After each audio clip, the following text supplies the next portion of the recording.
ভাবছি আজকে আমি কিছু আনকমন তরকারি রান্না করব। তো ভাবতে ভাবতে মনে পড়লো এই তরকারিটার কথা। তো আসসালামু আলাইকুম, আপনারা কেমন আছেন?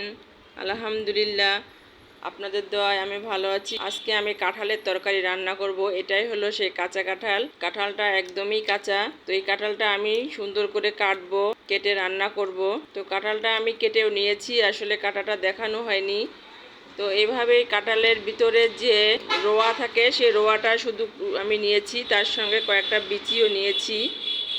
কাঁঠালের সিজন চলে যাচ্ছে, এবার কাঁঠালের তরকারি রান্না করে খাওয়া হয়নি, তাই মনে করলাম আজকে কাঁঠালের তরকারি রান্না করব মুরগির মাংস দিয়ে। তাই কিছু মুরগির মাংস বের করে আমি ধুয়ে পরিষ্কার করে নিয়েছি।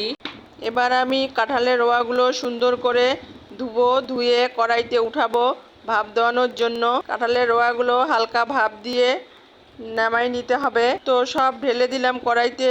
ঢেলে দেওয়ার পরে সামান্য কিছু পানি দিব। এর সঙ্গে কিছু পানি দিয়ে চুলার মধ্যে বসিয়ে দিলাম, দিয়ে ঢেকে দিলাম। তো এর সঙ্গে কিছু হলুদ দিতে হবে, একটু লবণ দিতে হবে সামান্য পরিমাণে। তাই একটু হলুদ ও একটু সামান্য পরিমাণে লবণ দিয়ে ঢেকে দিব। 5 মিনিট জাল দেওয়া হয়ে গেলে মনে করব যে হয়ে গেছে ভাপ দেওয়া, তাই 5 মিনিট পরে নামিয়ে নিব। তো কাঁঠালগুলো দেখে মনে হচ্ছে যেন সিদ্ধ হয়ে গেছে, হাফ সিদ্ধ হয়ে গেছে। এবার আমি কাঁঠালগুলো নামিয়ে নিব। তাই কাঁঠালগুলো আমি নামিয়ে নিলাম এবং একটি ঝাঁঝার মধ্যে ঢেলে পানি ঝরার জন্য রেখে দিলাম। মুরগির মাংসগুলো এবার আমি তেলে দিব, তাই কড়াই চুলায় চাপিয়ে দিলাম। চুলার মধ্যে পেঁয়াজ কুচি দিয়ে দিলাম এবং তেজপাতা মশলা সহ সব দিয়ে, হলুদ মরিচ যা লাগে সব দিয়ে দিলাম। দিয়ে মাংসগুলা কড়াইয়ের মধ্যে ঢেলে দিলাম। দিয়ে মাংসগুলো সুন্দর মতো নাড়াচাড়া করব। নাড়াচাড়া করে মাংসগুলো ঢেকে দিব। মাংসগুলো নাড়াচাড়া করে সুন্দর করে কষিয়ে নিব।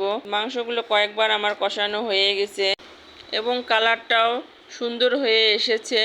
তো মাংস রান্না আমার হয়ে গেল। আমি কিছু মাংস কড়াই থেকে তুলে রেখে দিলাম। কিছু মাংস কড়াইতে রেখে দিলাম, এর মধ্যে কাঁঠাল ঢেলে দিব। তাই তো এখানে আমি নতুন করে আবার পেঁয়াজ দিলাম, তেল দিলাম, তেজপাতা দারচিনি দিলাম। এবার আমি হলুদ, একটু সামান্য পরিমাণে হলুদ দিব, একটু গুঁড়া মরিচ দিব, একটু লবণ দিব।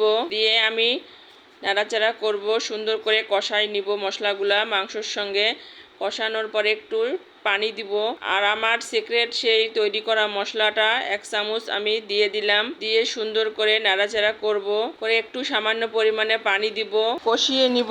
পানি দেওয়ার পর কষানো মশলাগুলো কষানো হয়ে গেলে এবার আমি ভাপ দিয়ে রাখা কাঁঠালগুলা সুন্দর করে ঢেলে দিব। এবার সবগুলো সুন্দর মতো নাড়াচাড়া করব। নাড়াচাড়া করে অ্যাড করে নেব ভালো করে। সুন্দরভাবে নাড়াচাড়া করতে হবে যেন মশলা মাংস কাঁঠালের ভিতরে ঢুকে যায়। 2-3 মিনিটের জন্য ঢেকে দেব।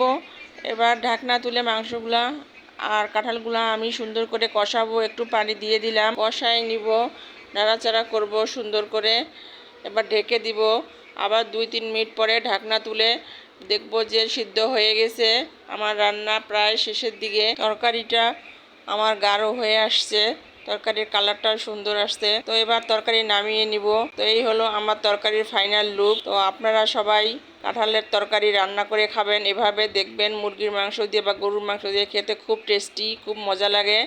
তো আজ আর নয়, আপনারা সবাই ভালো থাকেন, সুস্থ থাকেন। আল্লাহ হাফেজ।